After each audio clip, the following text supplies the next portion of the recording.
आउज़ुबिल्लाहिमिनश्शैतानिर्रजीम बिस्मिल्लाहिर्रहमानिर्रहीम रब्बि यस्सिर वला तुअस्सिर वतम्मिम बिल खैरि व बिका नस्तईन रब्बि इश्रह ली सदरी व यस्सिर ली अमरी वाहलुल उक़दतम मिन लिसानी यफ़क़हू क़ौली वज्जल ली वज़ीरम मिन अहली आमीन या रब्बल आलमीन।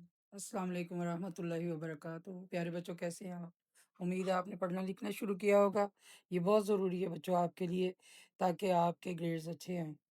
ये बार-बार मैं आपको कहती हूँ, हो सकता है कि कोई किसी लम्हे की बात आपके कान में पड़ जाए और आप पढ़ना लिखना शुरू कर दें। प्यारे बच्चों, आज हम मिर्ज़ा फ़खरुद्दीन बेग का मज़मून करेंगे।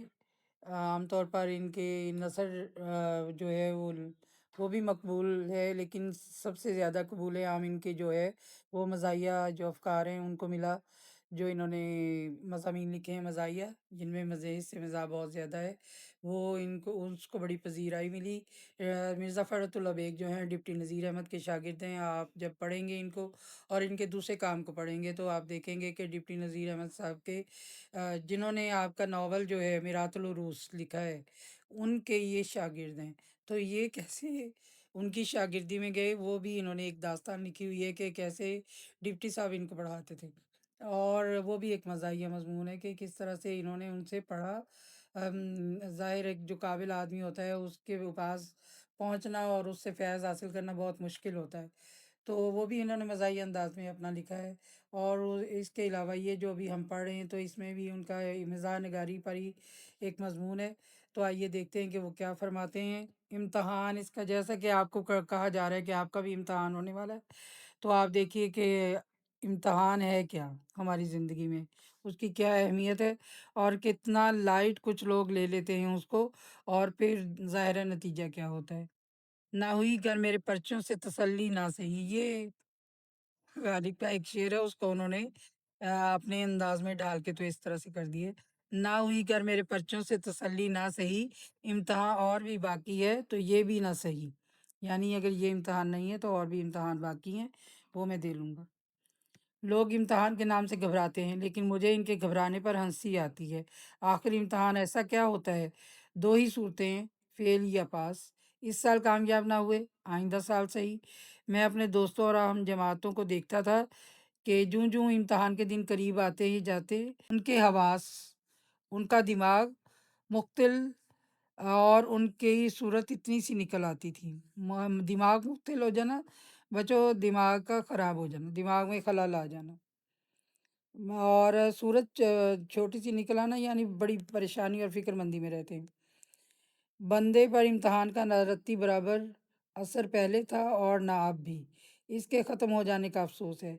उम्मीदवारों का मजमा, नई नई सूरतें, अजीब अजीब ख्यालात, ऐसी चीज़ें हैं जिनसे कभी दिल सैर नहीं हो सकता। जी चाहता है कि तमाम उम्र इम्तिहान हो जाए, लेकिन पढ़ने और याद करने की शर्त उठा दी जाए। मेरी सुनिए कि 2 साल में ला क्लास का कोर्स पूरा किया, मगर किस तरह शाम को यारों के साथ टहलने निकलता, वापसी के वक्त ला क्लास में भी झांक आता। मुंशी साहब दोस्त थे और लेक्चरार साहब पढ़ाने में मुस्तगरिक।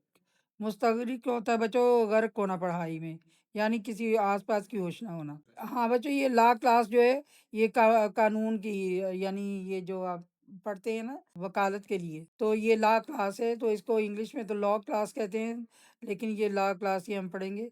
ला क्लास में भी झांका था। मुंशी साहब दोस्त थे, यानी जो पढ़ाने वाले, और दूसरे लेक्चरार भी।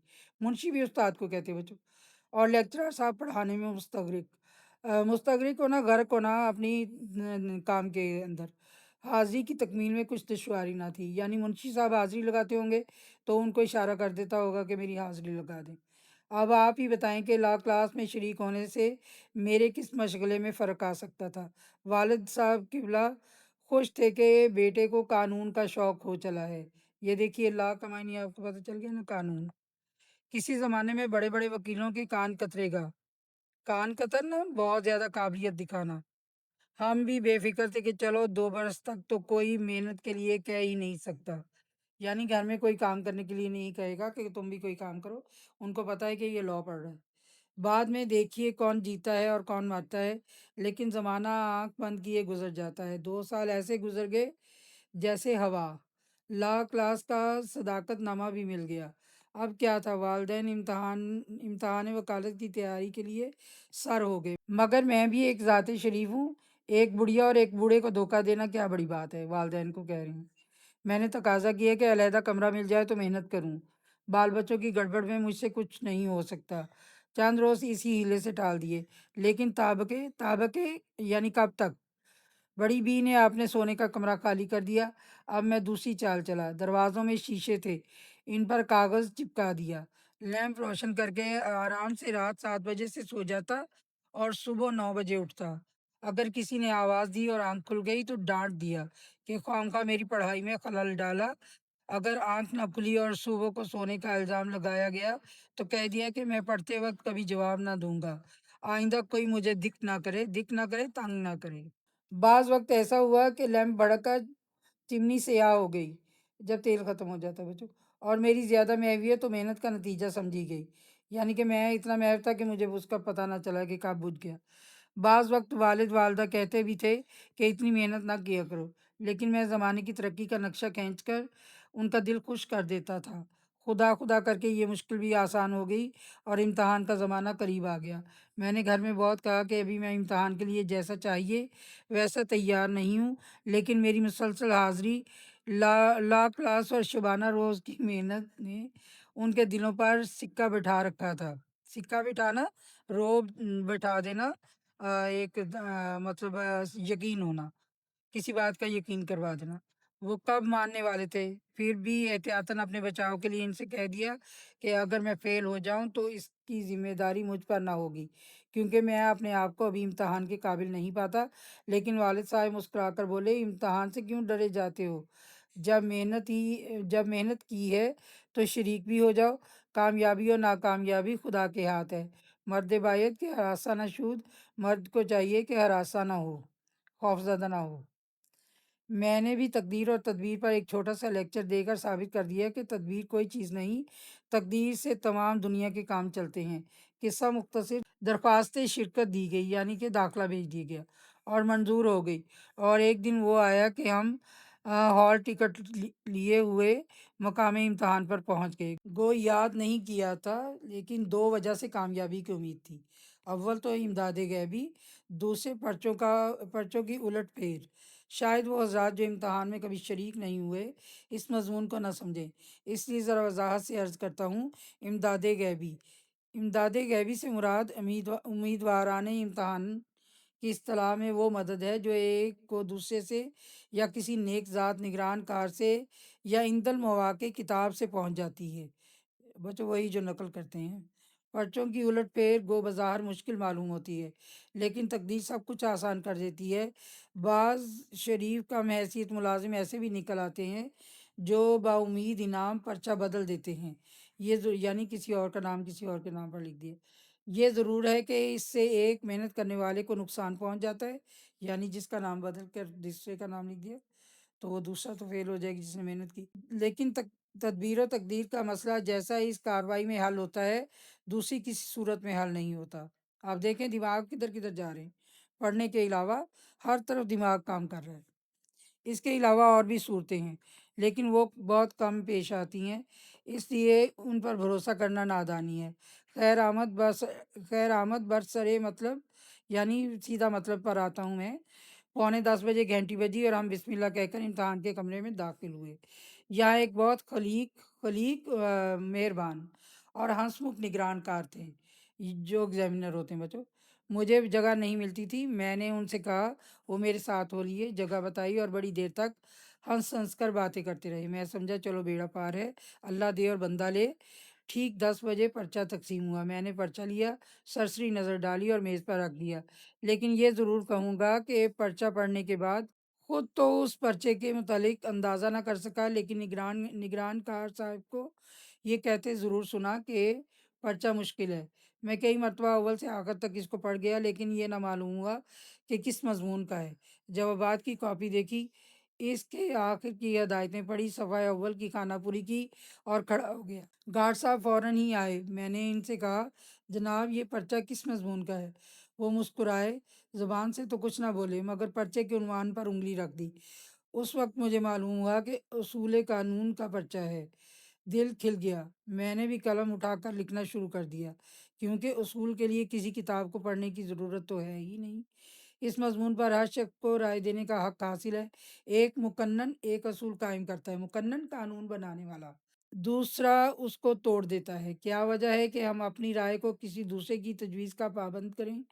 میں نے اپنے برابر والے سے پوچھنے کی کوشش کی، کچھ ادھر ادھر نگاہ بھی دوڑائی، مگر گارڈ صاحب میری حالت کو کچھ ایسا تاڑ گئے تھے کہ ہر وقت بالائے ناگہانی کی طرح سر پر ہی کھڑے رہتے۔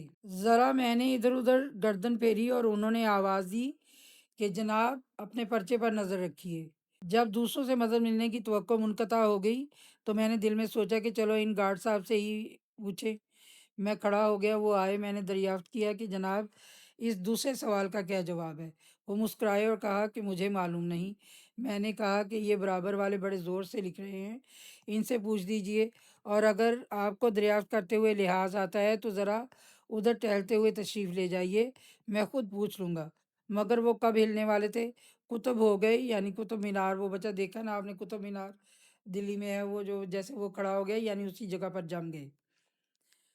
ان کا مسکرانا پہلے تو اچھا معلوم ہوتا تھا، لیکن پھر آخر میں تو زہر ہو گیا۔ میں واللہ سچ کہتا ہوں کہ اگر تمام عمر میں قلبی نفرت مجھے کسی سے ہوئی ہے، قلبی دل سے نفرت کرنا، قلبی نفرت مجھے کسی سے ہوئی ہے تو انہی صاحب سے ہوئی ہے۔ غرض اس طرح یہ تمام دن امتحان کے گزر گئے، لیکن آپ سمجھ سکتے ہیں کہ ایسے ظالم کے ساتھ ایسی حالت میں کہ ایک حرف بھی یاد نہ ہو پورے 6 گھنٹے گزارنے کیسے مشکل ہوں گے، یعنی 6 دن تو 6 گھنٹے۔ میں ہر روز آدھا گھنٹہ کے بعد ہی کمرے سے نکل آتا، لیکن مصیبت یہ آن پڑی کہ والد صاحب روز 11 بجے سے آ جاتے اور نیچے صحن میں بیٹھے رہتے۔ اب میں جلدی باہر آ جاتا تو جو روب میں نے 2 سال کے عرصے میں قائم کیا تھا وہ سب ہوا ہو جاتا، ہوا ہو جانا، غائب ہو جانا۔ اس لیے قہر درویش بر جان درویش، یعنی جو ظلم ہے وہ اپنے اوپر یا اپنی جان پر ہی کرنا۔ آخری وقت تک امتحان کے کمرے میں بیٹھا رہتا، اور جب نیچے اترتا تو والد صاحب سے پرچے کی سختی کی ضرور شکایت کرتا، وہ بھی میری تشفی کے لیے، یعنی مجھے تسلی دینے کے لیے، وہ بھی میری تشفی کے لیے ممتحن امتحان لینے والا۔ ممتحن کو بہت کچھ برا بھلا کہتے، لیکن ان کو یہ خیال ہو گیا تھا کہ کچھ ہی کیوں نہ ہو میرا بیٹا کامیاب ضرور ہوگا۔ امتحان ختم ہوا اور امید نمبر 1 اور 2 کا خون ہو گیا۔ اب ممتحنوں کے پاس کوشش کی سوجی، یعنی پرچہ جیسے ہم کہتے ہیں کہ ہم ری چیک کروائیں گے، یہ کریں گے، وہ کریں گے۔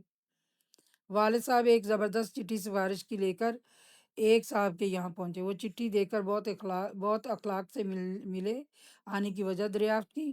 والد نے عرض کی کہ خادم زادہ یعنی کہ آپ کا نوکر، یعنی کہ آپ کے خادم کا بیٹا، آپ کے نوکر کا بیٹا خادم زادہ اس سال امتحان میں شریک ہوا ہے، یعنی وہ صاحب حیثیت ہیں تو ان کو کہہ رہے کہ اپنے آپ کو وہ خادم کہہ رہے ہیں اور اپنے بیٹے کو خادم زادہ، یعنی میرا بیٹا خادم زادہ یعنی نوکر کا بیٹا اس سال امتحان میں شریک ہوا ہے۔ اگر آپ کوشش فرمائیں تو یہ خانہ زاد یعنی آپ کا غلام ہمیشہ ممنون احسان رہے گا۔ ہمیشہ احسان، ممنون کے معنی بھی بچوں احسان ہوتا ہے، اور ممنون احسان کے احسان مند رہے گا۔ وہ بہت ہنسے اور دوسرے لوگوں سے جو سلام کو حاضر ہوئے تھے فرمانے لگے، یہ عجیب درخواست ہے، ان کا بیٹا تو امتحان دے اور کوشش میں کروں۔ بندہ خدا اپنے لڑکے سے کہو کہ وہ خود کوشش کرے۔ بیچارے بڑے میاں ایسے نادم ہوئے کہ پھر کسی کے پاس نہ گئے۔ کچھ عرصے کے بعد نتیجہ بھی شائع ہو گیا، اور کم ترین یعنی مجھ گناہ گار کا، اور کم ترین جملہ مضامین یعنی تمام مضامین میں، اور کم ترین جملہ مضامین میں بدرجہ اعلیٰ فیل ہوا۔ خبر نہیں کہ وہ کون سے بھلے مانس ممتحن تھے کہ انہوں نے 2 نمبر بھی دیے، باقی نے تو 0 ہی ڈالا۔ والد صاحب کو بہت رنج ہوا، نمبروں کی نقل حاصل کی، یعنی کہ فوٹو کاپی اس کی حاصل کی، اور بالآخر یہی رائے قرار پائی کہ کسی بدماش چپڑاسی نے بدل دیے، ورنہ ممکن تھا کہ برابر 3 گھنٹے لکھا جاتا اور 0 ملتا، کیونکہ میں نے پرچے کچھ ایسے برے نہیں کیے تھے۔ میں نے یہ جوابات والد صاحب کو بھی سنائے، انہوں نے بھی بہت تعریف کی، ممتحنوں کو بہت برا بھلا کہا، یعنی عام طور پر ماں باپ نے وہ پڑھائی نہیں کی ہوتی جو بچوں کو نئے سلیبس میں آ جاتی ہے۔ ہمیں ہی دیکھ لیں کہ ہمارے آگے بچے، جب آپ کے بعد آنے والے بچوں کا سلیبس کچھ اور ہوگا، तो वालिद को जो पढ़कर सुनाते होंगे उनको क्या पता कि ये सिलेबस की चीज़ सुना रहा है। तो वो कहते हैं कि मैंने अपने वालिद साहब को जवाबात सुनाए, उन्होंने बहुत तारीफ़ की। आप समझ ही गए हैं कि क्या वो तो किस चीज़ की तारीफ़ करेंगे, फर-फर बोल रहा है, बस इससे ज़्यादा वो क्या समझ पाए होंगे। मुम्तहिनों को बहुत बुरा-भला कहा, यानी इम्तिहान लेने वालों को। मेरी अश्कजोई की और फरमाया, बेटा कोई घबराने की बात नहीं। अश्कजोई करना, आँसू साफ़ करना, आँसू खुश्क करना, मिटाना और इस साल नहीं, आइंदा साल सही। आखिर कहाँ तक बेईमानी होगी? 100 दिन चोर के तो 1 दिन शाह का। खैर जो कुछ हुआ सो हुआ, 1 साल की फुर्सत तो मिल गई। बच्चों ये आपने देख लिया है कि वही बच्चे जो नहीं पढ़ते हैं आपके हस्बे हाल ही है। जो लायक बच्चे हैं वो तो इसके मज़ाक से लुत्फ़अंदोज़ हुए होंगे और जो नालायक हैं या ज़रा कम पढ़ते हैं, वो अपने हाल पर गौर करेंगे। ये बेसिकली हमें जगाने का एक इस वक़्त काम दे रहा है कि हम बेदार हो जाएँ कि हमारे इम्तिहान होने वाले हैं और हम अपनी काविश को तेज़ से तेज़ कर दें। लिखें, पढ़ें, हर जो बच्चे जिस चीज़ को जितना आसान समझते हैं, ज़िंदगी में वो बहुत मुश्किल होती है। आप समझ लें कि जैसे टोट-बटोर ने खीर पकाई या देश हमारा हमको प्यारा, इस तरह की नज़में जो हैं, दिल दिल पाकिस्तान, इसका अगला मिसरा नहीं आता, अगला पूरा बंद नहीं आता हमें। हम इतना ही कह के रुक जाते हैं कि दिल दिल पाकिस्तान। तो ये जितनी हम कहते हैं कि ये तो हम भी कह सकते हैं, ये शायर ने क्या कहा है? तो वो शायर एमए फ़ारसी, एमए अरबी और एमए उर्दू होता है और फिर वो जाकर इतना सादा और सहल ज़बान इस्तेमाल करते हैं कि हम समझते हैं कि ये हम भी कर सकते हैं। तो ये बहुत ही माहिर आदमी का काम होता है कि वो इतनी सादा और सहल ज़बान इस्तेमाल करे कि हमें लगे कि ये हमारे मसाइल हैं। अब मिर्ज़ा फ़खरुद्दीन बेग ने भी वो तमाम तजुर्बात हमारे सामने रखती हैं जो आम तौर पर कभी ना कभी हमें पेश आनी। ये तो ज़ाहिर है उनके सारी ऑब्ज़र्वेशन का जितना भी मुशाहिदा उन्होंने लड़कों का किया होगा, जो अपने साथियों का या अपने इम्तिहान में जो बैठे होंगे, जैसा खौफ़ उन्होंने महसूस किया होगा या जैसी देखा होगा कि लापरवाही लड़के करते हैं आम तौर पर, कि वो माँ-बाप को यही शो कर रहे होते हैं कि बहुत पढ़ रहे हैं, बहुत पढ़ रहे हैं। तो कहते हैं कि आप इस लम्हे आए हैं, तो इसी लम्हे तो मैं उठा था, इसी लम्हे तो मैंने ये किया है। तो आप देखें कि ये सारी चीज़ें हमारे साथ भी पेश आती हैं। लेकिन असल बच्चों यही है कि हम उठ जाएँ, बेदार हों, अपना लिखना पढ़ना शुरू करें, अपने डेट डालें। जब तक बच्चों आप डेट नहीं डालेंगे, दिन नहीं लिखेंगे, अपने काम का जितना काम आपने किया है, उसको लिखेंगे, उसके नीचे भी डेट डालें। और मेरा बड़ा जी चाहता है कि हमारी बीए की जो टीचर थीं, वो हमें डायरी लिखवाया करती थीं। हम यहाँ पर नर्सरी केजी से लेकर 5 तक बच्चों को डायरी लिखवाते हैं और उसके आगे हम भूल जाते हैं। तो वो देखें कि वो उस वक़्त हमें डायरी लिखवाती थी और रीडिंग का कहती थी। वो कहती थी कि जब तक आप रीडिंग नहीं करके आओगी, तो आपको मेरी कोई बात समझ ही नहीं आएगी। ज़ाहिर है उर्दू मीडियम या कोई भी मीडियम हो, जहाँ से आप पढ़े हों, लेकिन अगर आपने नया सबक नहीं पढ़ा हुआ, तो आपको टीचर की बातें हवा में उड़ती हुई महसूस होंगी। तो आपने इस पूरे इम्तिहान के सबक से फ़ायदा भी उठाना है और ये जब आप सुनेंगे इसको और इसको पढ़ेंगे खुद, तो ये आपके अंदर भी चला जाएगा। और मिर्ज़ा फ़खरुद्दीन बेग ने जितने सादा और सहल तरीके से बताया है कि लड़कों में ये ख़ामियाँ होती हैं और लड़के इस तरह लापरवाही से काम लेते हैं और फिर वो उनका इम्तिहान जो वो ये पूरी ज़िंदगी फिर उनकी इस तरह की गुज़रती है कि आगे जाके फिर आप देखते हैं कि कुछ लड़के बहुत काबिल हो जाते हैं और कुछ बहुत ही उनसे पूछते क्या कर रहे हो? कहते हैं कर लेंगे कुछ, बड़ी ज़िंदगी पड़ी है अभी। तो ये भी इसी तरह है कि वो कह रहे हैं कि ये इम्तिहान नहीं तो आइंदा इम्तिहान दे लेंगे, अगले साल दे लेंगे, इससे क्या फ़र्क पड़ता है?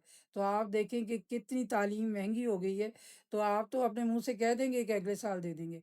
दाखिला भरना कितना मुश्किल है और ये सारे काम कितने मुश्किल हैं। तो आप ज़रूर पढ़िए और इस बच्चे की तरह ना कीजिएगा, जिसने कहा कि अगले साल फिर इम्तिहान दूँगा। तो और माँ-बाप को कितना तंग किया। तो आप अच्छे बच्चों की तरह आज ही से डेट डालें, लिखना और पढ़ना शुरू करें। मिर्ज़ा फ़खरुद्दीन बेग ने जिस मज़ाहिया अंदाज़ से इसको लिखा है, आप इसका खुलासा भी लिख सकते हैं और इंशाअल्लाह बाकी भी जो काम इसका होगा मैं आपको लिखवा दूँगी। इंशाअल्लाह फिर मिलेंगे। अल्लाह हाफ़िज़।